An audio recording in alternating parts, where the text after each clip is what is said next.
बहुत हुआ प्रभु, अब अपने पास बुला लो। अभी तुम्हें जीना है मखमल, कर्म कर। क्या कर्म करूं प्रभु? आपने गीता में अच्छा पाठ पढ़ाया, कर्मण्येवाधिकारस्ते मा फलेषु कदाचन। कर्म पर ही तुम्हारा अधिकार है, फल पर नहीं। प्रभु, मैंने खूब कर्म किए, खेत में हार्डकोर मेहनत की, कभी मानसून धोखा दे गया प्रभु, तो कभी पाला पड़ गया। मुझे क्या फल मिला प्रभु, क्या फल मिला? मैंने असंगत नहीं कहा पुत्र, पर कर्म सही दिशा में करो, तुम्हें फल अवश्य मिलेगा। योगस्थ कुरु कर्मणि सं त्यक्त्वा धनंजय सिद्धि सिद्धियो समो भूत्वा समत्वं योग उच्यते।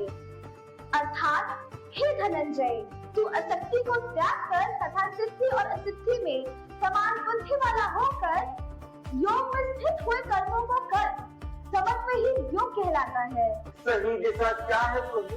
पहले यह बताओ, तुम खेती कैसे करते हो? जैसे सब करते हैं प्रभु, ट्रैक्टर से जुताई और फिर बीज और खाद। जो विदेशी खाद होती है प्रभु, उससे पहले फसल अच्छी होती थी, अब लेकिन प्रभु वो फसल अच्छी नहीं हो रही। यही तो तुम्हारी भूल है मखमल, तुम धरती को माँ कहते हो और उसे जहर दे रहे हो। ये जो विदेशी खाद और बीज है, यह देखने में तो तुम्हारी फसल को बढ़ा देते हैं, लेकिन उससे उसका तत्व छीन लेते हैं। तत्व? हाँ, तत्व, स्वाद, पोषण और जीवन देने की शक्ति।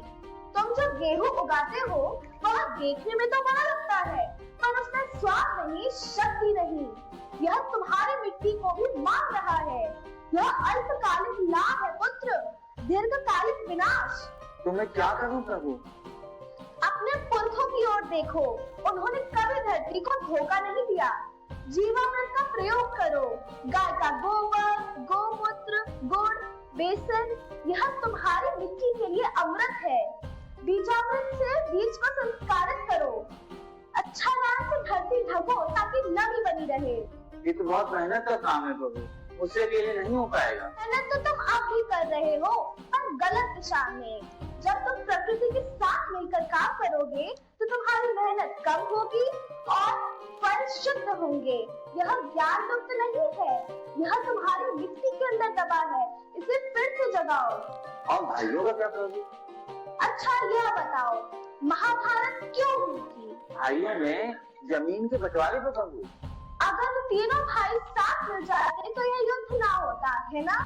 हाँ प्रभु। तो तीनों भाई जो 5-5 एकड़ जमीन बांट लिए हो, मिल जाओ, मिलकर खेती करो, एक ट्रैक्टर लो, दूसरों के खेत जोतो, किराए पर चलाओ, धन को अर्जित करो, तीनों मिलकर एक ट्यूबवेल भी लगा लो, खेत सींचो, फसल अच्छी होगी।